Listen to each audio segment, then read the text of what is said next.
मगर फिर से पृथ्वी के अंदर से गर्मी ज्वालामुखी के रूप में निकलना शुरू हो गई और इन ज्वालामुखियों से निकलने वाली गर्मी ने बर्फ को पिघलाना शुरू कर दिया। इसी बीच पृथ्वी की गहराई में बचे कुछ सूक्ष्मजीव धीरे धीरे बदल रहे थे और अब वो ऑक्सीजन को अपने शरीर को बड़ा और जटिल बनाने के लिए इस्तेमाल करने लगे थे। इस बीच पानी में अलग से भी छोटे समुद्री पौधे निकलना शुरू हो चुके थे और बाहर जैसे जैसे ज्वालामुखी निकल रहे थे वैसे वैसे वातावरण कार्बन डाइऑक्साइड की वजह से गर्म हो रहा था। वक्त के साथ साथ बर्फ तो पिघलने लगी मगर धरती पर फिर से एसिड की वर्षा शुरू हो गई, जिसके कारण फिर पृथ्वी ठंडी होने लगी और फिर पृथ्वी की ज़्यादातर सतह बर्फ से ढक गई। ऐसा बार बार कई हजारों सालों तक होता रहा और इसी कारण से अब समुद्री जीव धीरे धीरे वातावरण के हिसाब से विकसित हो रहे थे।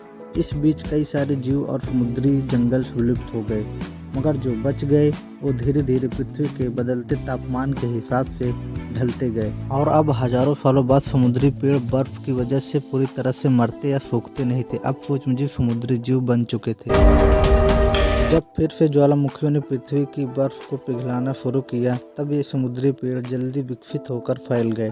धीरे धीरे वातावरण में ऑक्सीजन की मात्रा बढ़ने लगी और पृथ्वी पर होने वाली एसिड की वर्षा कम होने लगी। वातावरण में ऑक्सीजन आने की वजह से पृथ्वी की ओजोन लेयर्स मोटी होने लगी और आज से लगभग 47 करोड़ साल पहले पृथ्वी की ऊपरी सतह पर पहली बार मोसोस नामक प्लांट उगना शुरू हुआ।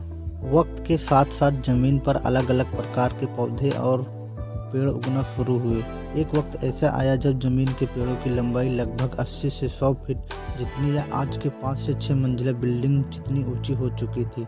ये वो वक्त था जब समुद्री जानवर समुद्र से बाहर निकल रहे थे और जमीनी जानवरों में परिवर्तित हो रहे थे। धरती की ज्यादातर जमीन एक जगह इकट्ठी हो चुकी थी, जिसे आज हम पंजिया महाद्वीप के नाम से जानते हैं। पृथ्वी का वातावरण और तापमान लगभग स्थिर हो चुका था और अब करीब 21 से 23 घंटे का दिन हुआ करता था। अब समुद्री जीव पानी से बाहर रहने लगे थे और वातावरण के हिसाब से उनके शरीर का रंग रूप बदल रहा था। धीरे धीरे ये जमीनी जानवर डायनासोर्स में परिवर्तित हो गए।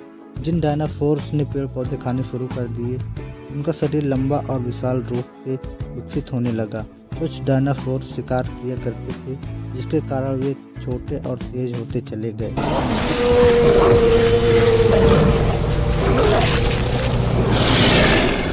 पृथ्वी की ऊपरी जमीन एक जगह इकट्ठी होने के कारण ज्यादातर जमीन रेगिस्तान और बंजर हो चुकी थी। ज्यादातर जंगल समुद्र के करीब हुआ करते थे, जिसमें डायनासोर्स रहा करते थे। आज से लगभग 20 करोड़ साल पहले पंजिया महाद्वीप टूटना शुरू हो गया। पंजिया के विभाजित होने की वजह से पृथ्वी की ज्यादातर जमीन पानी के संपर्क में आने लगी, जिसके फलस्वरूप पृथ्वी पर हरियाली बढ़ती गई, जिस वजह से डायनासोर्स और ज्यादा विभिन्न और विशाल होते चले गए।